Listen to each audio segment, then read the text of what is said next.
Selamat siang, sahabat meditasi. Nama saya Adul Susanto dari Semarang.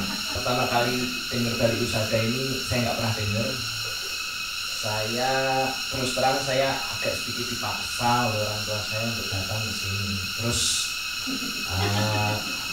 sempat terjadi banyak sekali drama telenovela yang dimana saya nggak mau untuk berangkat ke sini karena saya merasa kok ngapain sih meditasi, ngapain sih terus juga harus nggak ngomong, terus nggak boleh pegang HP. Saya sebenarnya dulu sering retret dan tapi kan kalau retret kan tetap pasti boleh ya pegang HP dan lain sebagainya. Cuman kok di sini nggak boleh. Terus kemudian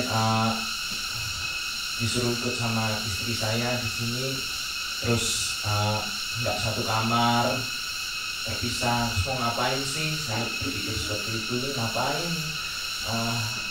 Terus 1 minggu lagi, gitu. Terus makannya sayur lah, aduh. sangat berlawanan dengan kehidupan saya gitulah. Tapi nggak tahu kenapa, mungkin memang berjodoh ya, akhirnya ya berangkat.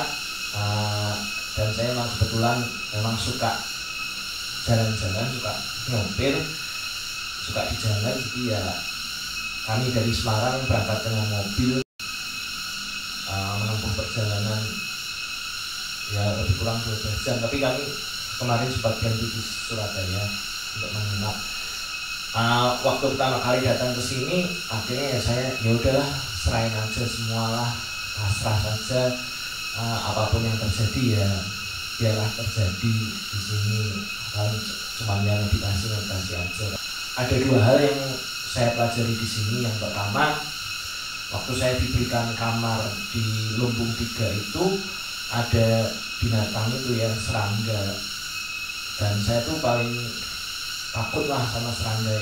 Nggak sampai takut bagaimana, tapi merasa kalau serangga itu menggigit, aduh nanti gimana, alergi, gatal, dan lain-lain sebagainya. Tapi kan ternyata serangga itu nggak menggigit, tapi cukup mengganggu saya. Dan kebetulan serangga itu pada hari keberapa, saya lupa, hari kedua itu masuk.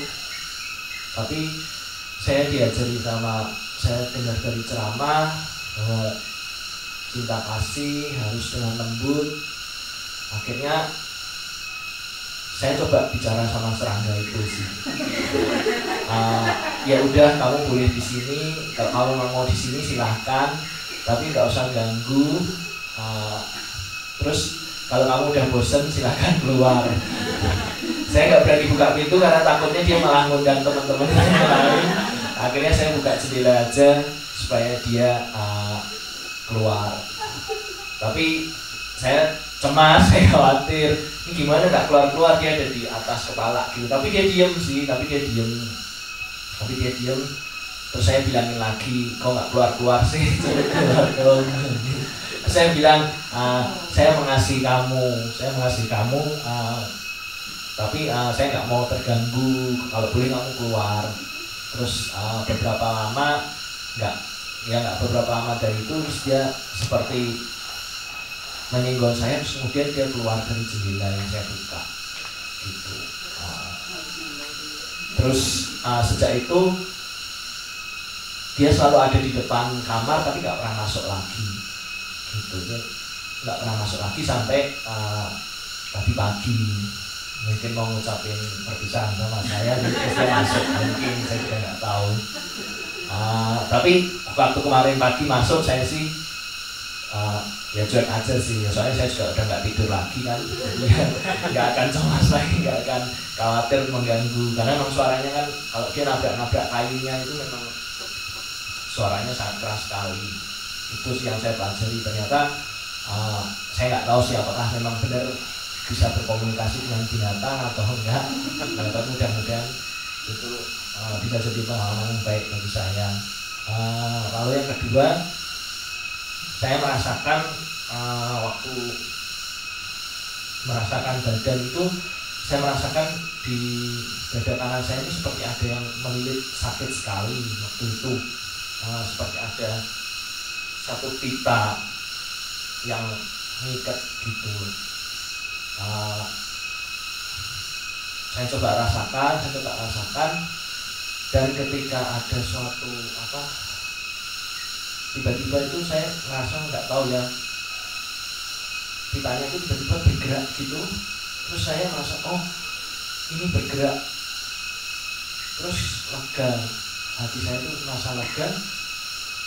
Tapi saya itu terus diingatkan kepada memori saya waktu kecil, dimana saya tuh waktu kelas 1 SD itu kelas satunya kan ada A dan B ya. Saya sangat kepingin sekali dapat kelas di 1B karena gurunya itu sangat kalem, ya keibuan gitu. Tapi nyatanya saya dapat di kelas 1A yang gurunya itu sangat kejam, sangat sama saya pokoknya. Ya mungkin karena saya nakal juga sih, suka nggak bikin PR dan sebagainya, tapi gurunya itu suka ya kasar gitulah, kasar dalam itu, suka banting buku, suka apa gitu, kasar. Yang dimana tuh saya tahu bahwa saya tuh ternyata sejak kelas 1 SD itu karena saya mengalami pengalaman itu, saya tuh jadi orangnya khawatir, takut, minder, cemas gitu. Bahkan kalau saya khawatir atau cemas itu, saya tuh sampai sakit perut gitu. Tapi ya puji Tuhannya mungkin saya bisa melepaskan itu dan saya merasakan lega yang luar biasa sih. Itu demikian, itu pengalaman